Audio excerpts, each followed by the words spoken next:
There you go. Here we go. Fish on. Nice. Oh, it's a turtle, yeah. He's got a turtle over there. What's up, salmon seekers? We out here. We're in Kahului, Maui. And I got my buddy Ross here. Good morning, guys. We got a local. And we're gonna figure out how the locals do it. No salmon out here, but they got some good tropical fish, man. And hopefully we're gonna see Ross hook up on one here. Sure. We want to talk a little bit about how the locals do it. I struck out the other day over in Kihei on the Castmaster, just whipping it. You know, the locals told me that's how they'll bite on those, but didn't get nothing. But I think my man Ross, he's on to something here. So we're gonna talk about how they do it out here.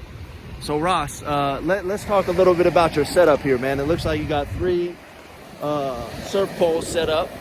Let's talk about what your setup is, man. What your typical setup is. So for me, I kind of like running a higher, kind of a bigger height of a rod, just because it can kind of send out my lead farther. So this pole here, I got a 12-footer here, I got a 10-footer here, and then I got like a 10.5 here. For me, typically I like using kind of like a heavier rod weight, you know, more stiffer of a rod. That way I don't really get that like that sling back of a lighter rod, you know. And then as far as weight, I'm running like a 50-pound test braid on top of my spool. I got about 25-pound test fluorocarbon as a leader, running that to like an 8/0 circle hook, what we call it down here, or maybe if you're familiar with like mustads, 8/0 mustads. Absolutely. And then for my lead, I'm running just a 17-pound test mono to a 4-ounce bank sinker. And I got some of the gear over there if you want to see it. It's kind of different from what other locals use. One of my good friends, he owns a shop down here, and he pours his own lead and makes his own lead. So I'm just kind of test running his lead for him right now, kind of giving him feedback here and there. So yeah, it's kind of good fun, man. All right, so what are you fishing for? What bait do you use? Yeah, so right now, typically the setup that I'm running a short lead with a longer leader line. Typically for that, we kind of aim for papillos or like smaller jack trevallies, or we go for like bonefish. We call them down here oio, O-I-O. And they're both good eating fish. You know, one you can pan fry, and the other one, the oio bonefish, we just scrape it right off of the bone and we eat it raw. We just mix it like a bunch of like raw ingredients with it. We eat it like that. As far as my bait I'm using, just today, I'm just using squid today. Typically, I kind of have a variety. We like to use squid, or ika, we call it down here. We like to use like live or fresh taco or octopus down here. We also use frozen shrimp. Sometimes on like a good day, depending on what we're going for, we use a live bait like opelu, or we call them down here opelu or a kule. They're like smaller bait fish, like this big, you know, 8 inches big, but we send those out on our bigger poles, our ulu poles, kind of go for like the bigger game, the giant trevallies, you know, the ulus we call them down here. But yeah, that's kind of typically what we run. What do you guys ever cure your bait, or you just get it fresh? Yeah, it's funny thing you say that. I'm in a Facebook group down here, a fishing group, and I ask for a bunch of advice in it. And one of these old timers, he said, if I buy a pack of like say ika or shrimp, you leave it out in the sun, you dry it out, and you put some Hawaiian salt on it. You know, and I guess it not necessarily bleeds it, but it takes all the water out from the bait, dries it up a little bit, kind of makes it rubbery, and it makes it last on the hook longer. So that's what I've heard down here, just Hawaiian salt, salted and leave it out in the sun. Right on. So how long you been out here, and what times do you typically fish? Yeah, so kind of for me, I go off of an app. For me, I like going off of like maybe an hour or two before the high tide, and then I kind of like going an hour or two after the high tide. Gotcha. From what I learned, kind of growing up from people around me, I've always heard that when it's coming up to the high tide, the fish come in closer to the shore to feed, which kind of makes sense, you know, to me. So yeah, I kind of like going 2 hours before, 2 hours after. And so right now we're at about an hour or two before high tide, right? Yes, correct.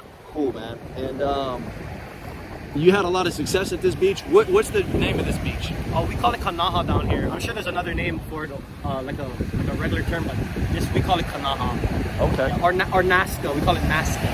Nazca. Okay. And this is the spot, huh? You've been hitting them here. Yeah, man. Like it's funny. Maybe like 2 weekends ago, I was sitting right here in the little bay there, and I had 3 of my poles out going straight.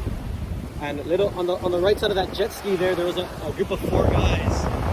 5 actually, 4 of them were actually fishing in a group, and one of them caught a big old eel, maybe like a 26-inch eel. You know, it's like a 4 or 5 pound fish. One of them leaves, comes walking past us. You know, hey, good morning. We're like, good morning. Comes right where I'm at now. Sends out 2 poles. Within 5 minutes, he gets a 10-pound eel. You know, the record is 16, I think, down here. Wow. In Hawaii in general, yeah. Oh, okay. So yeah, I think you got to fish on. Fish on, baby.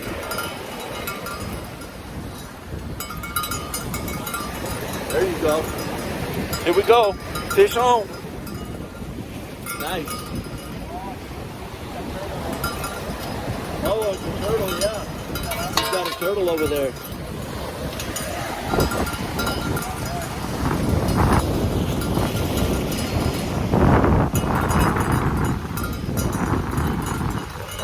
We're going to help Ross release this turtle when he pulls it in.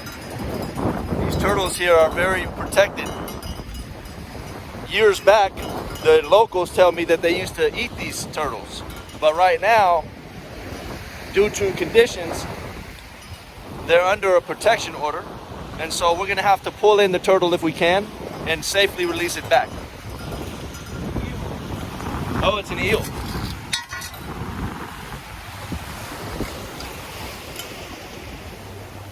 That's probably a baby. It's an eel. Call that a pupipaka, a small pupipaka. It's a baby one. But like for this type of fishing that we do, we call it lure fishing. We use like 14-foot poles with like 100-pound test, maybe 100-pound wire leaders, and we send these guys out live. So we'll just dunk and whip for them for live bait like this. Catch these guys and we'll skin them live, and then so it whitens the meat, kind of makes it more brighter at nighttime, and then we send them out on our slides. We have mossy slides. You send out your line with your lead. It's a little coil, and you send it on your line. You slide it down. You jig your pole so the live bait goes down on your line. Awesome. And so we're keeping that. No, we're actually gonna try and release it right now. I'm actually I'll try and release it if he stays alive long enough. But if he doesn't, then I'm gonna keep him for bait. Probably do what the old timers told me, like how I was saying. I'm probably gonna skin him when I go home later today and salt it, cut it into strips, salt it, and then throw it in the freezer for my next time for when I go fishing next time. Nice, brother. Yeah.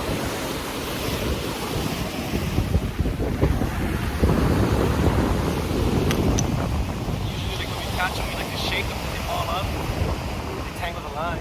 Right. So they kind of just like shake. You want me to hold on to them while you pull it? No, you're good. I'm probably gonna just cut the line right here. Oh, you're gonna cut it. You're not gonna pull the hook out of them? No, I'm probably gonna keep them for bait. Okay. Nice. Absolutely. That's what I'd do. Yeah. So It did look like you had that turtle, huh? I thought I did for a second. I was like, wow, while he's recording, I have a turtle. Damn. I know, man.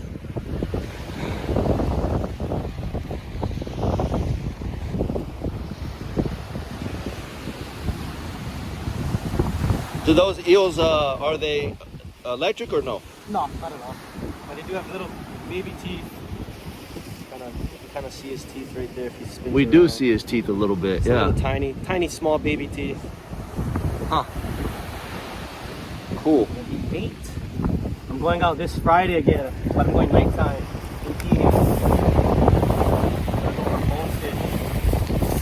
I've never seen anybody since I've been here fishing at nighttime. That's cool. Yeah?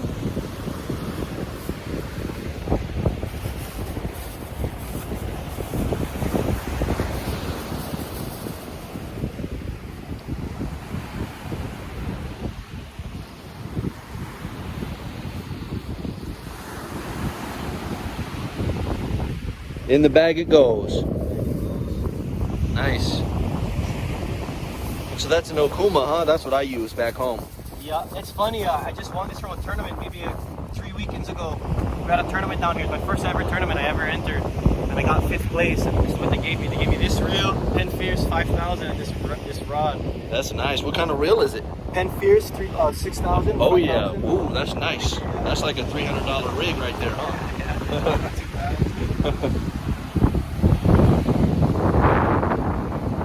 Little action. Yeah, man. Thought we caught a turtle. Instead we got an eel. Good stuff, man. And so you guys use these bells, Yes. and that's it. You just wait for the bell to ring, huh? Yep, kind of just wait for the bell to ring. Or if you're kind of, some people, for me, I kind of like to kill time. I kind of go on my phone, relax, you know. So I don't really pay attention to the bell, but some people, they say the fish can hear the bell. I don't know how true that is, but like my girlfriend's father, he doesn't use a bell at all. He just watches his kid to the pole. Once he sees him shaking and once he sees him set the hook, he's running over there. So. Okay. Yeah, everybody I've seen here uses the bell. Yeah. That was a big turtle too. That was a pretty big turtle if I brought that in. That would have been a hell of a fight. For a second, I did think I had him though, and then I was feeling my line, and I was like, dude, that turtle's pretty big. He was pulling me more, you know? Yeah. Right under the lifeguard station. Right under the lifeguard station. Getting it in. I'm about to blow up your spot probably. You're good. You gonna come here tomorrow and they gonna be 50 people.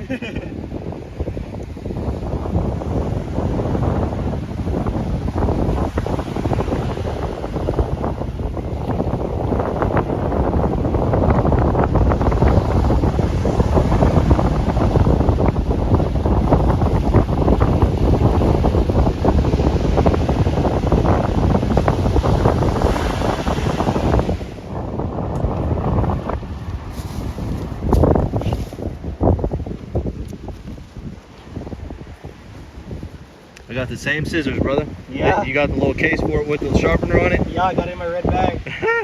That's funny. Keep that on deck. Amazon, man. Love Amazon. I got mine from Walmart down here. Oh, did you? I'm surprised they had it in stock. Oh, yeah. So just a little chunk, huh? Just a little string.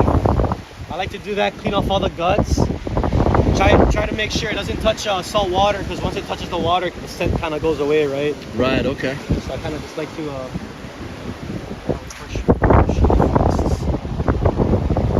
and then most people only do like 1 or 2 hooks and they leave all that extra. I just found the most success wrapping them 3 times. Kind of sucking her down like that, leaving just a little bit extra. That'll entice the fish, you know? They'll bite the whole thing.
So I noticed you got these tapes on there, bro. Did the pole come like that, or did you put them on? Typically, some poles do come with them, but this pole, I put it on myself. I bought the tape, cut it up, and I just put it on myself.